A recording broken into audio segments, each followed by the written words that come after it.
വെള്ളാപ്പള്ളി നടേശൻ നാവടക്കണം എന്ന് വിനീതമായി അഭ്യർത്ഥിക്കുകയാണ്. കേരളത്തിലെ രാഷ്ട്രീയം, ഇവിടുത്തെ രാഷ്ട്രീയ പ്രസ്ഥാനങ്ങൾക്കും അതിനെ നയിക്കുന്നവർക്കും കൃത്യമായി കൈകാര്യം ചെയ്യാൻ അറിയാം എന്ന് നടേശനെ ഓർമ്മപ്പെടുത്തുകയാണ്.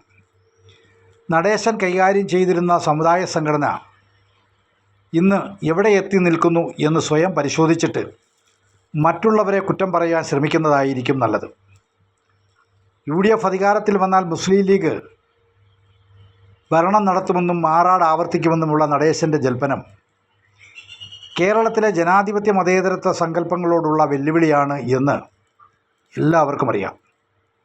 എന്ന് പറഞ്ഞാൽ ഈ നാട്ടിൽ വർഗീയ കലാപങ്ങൾക്ക് തിരികൊടുത്തുന്നത് നടേശനും കൂട്ടാളികളുമാണ് എന്ന് ഭംഗ്യന്തരേണ പറയുകയാണ് നടേശൻ ആ പ്രസ്താവനയിലൂടെ ചെയ്തത്. അതോടൊപ്പം തന്നെ പിണറായി വിജയൻ മൂന്നാമത് അധികാരത്തിൽ വരണം എന്നതാണ് എൻ്റെ ആഗ്രഹം എന്ന് വെള്ളാപ്പള്ളി നടേശൻ പറഞ്ഞിരിക്കുന്നു. ഒരാൾക്ക് ആഗ്രഹിക്കുവാനുള്ള അവകാശമുണ്ട്, അത് പറയുവാനുള്ള അവകാശവുമുണ്ട്.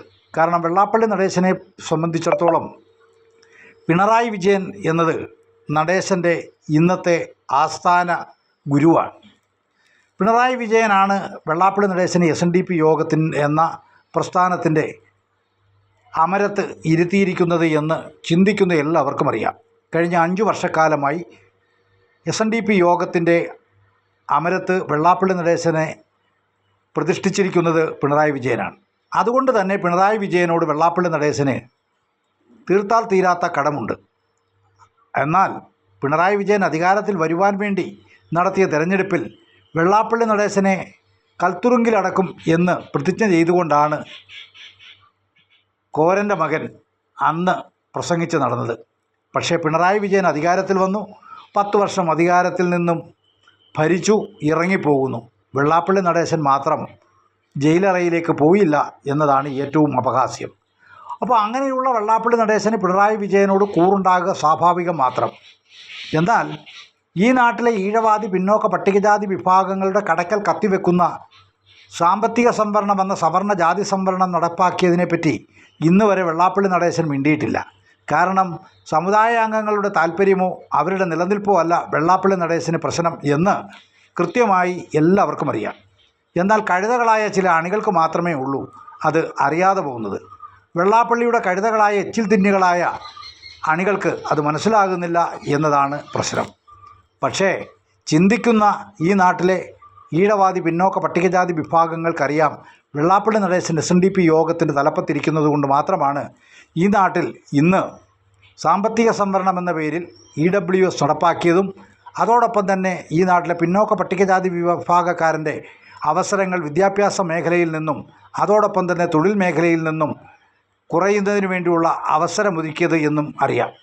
അതുകൊണ്ട് വെള്ളാപ്പള്ളി നടേശനോട് പറയുവാനുള്ളത്, താങ്കൾക്ക് അഭിപ്രായം പറയുവാനുള്ള അവകാശമുണ്ട്, പക്ഷേ SNDP യോഗത്തിൻ്റെ പേരിൽ പറയുന്നത് മോശമാണ്. അതിനുള്ള ധാർമ്മികമായ അവകാശം താങ്കൾക്കില്ല. കാരണം കഴിഞ്ഞ 5 വർഷക്കാലമായി താങ്കൾ തെരഞ്ഞെടുപ്പിലൂടെ അധികാരത്തിൽ വന്ന ജനറൽ സെക്രട്ടറി അല്ല, മറിച്ച് പിണറായി വിജയൻ്റെ ഔദാര്യത്തിൽ അധികാരം കൈയാളുന്ന ഒരു പിമ്പ് മാത്രമാണ് എന്ന് ഓർമ്മപ്പെടുത്തുന്നു. അതുകൊണ്ട് എന്നെ ശ്രമിക്കുന്ന എല്ലാവരോടും എനിക്ക് പറയാനുള്ളത്, പിണറായി വിജയൻ അധികാരത്തിൽ വരില്ല എന്നൊന്നും ഞാൻ വിശ്വസിക്കുന്നില്ല. എന്തുകൊണ്ടെന്നാൽ ഇന്ന് ഇന്ത്യ മഹാരാജ്യത്ത് ഇലക്ഷൻ എന്ന് പറയുന്നത് ഒരു പ്രഹസനം മാത്രമാണ് എന്ന് ബംഗാളിലെയും ബീഹാറിലെയും അതുപോലെ തന്നെ മഹാരാഷ്ട്രയിലെയും ഒറീസയിലെയും ഒക്കെ ഇലക്ഷൻ പ്രോസസ്സ് പരിശോധിച്ചാൽ എല്ലാവർക്കും മനസ്സിലാകും. അത് മനസ്സിലാകാത്തത് ചില മന്ദബുദ്ധികളായ മാർക്സിസ്റ്റുകാർക്കും അതോടൊപ്പം തന്നെ അടിമക്കൂട്ടങ്ങളായ സംഘിപുത്രന്മാർക്കും മാത്രമാണ്. കൃത്യമായി കാര്യങ്ങളെ വിശകലനം ചെയ്യുകയും പഠിക്കുകയും ചെയ്യുന്ന എല്ലാ ആളുകൾക്കും ഇത് കാണുവാനും കേൾക്കുവാനും കഴിയും. അതുകൊണ്ട് തന്നെ വോട്ടിംഗ് മെഷീനിൽ BJP പിണറായി വിജയന് വേണ്ടി തിരിമറി നടത്തി പിണറായി വിജയനെ വിജയിപ്പിക്കുകയില്ല എന്ന് ഞാൻ കരുതുന്നില്ല.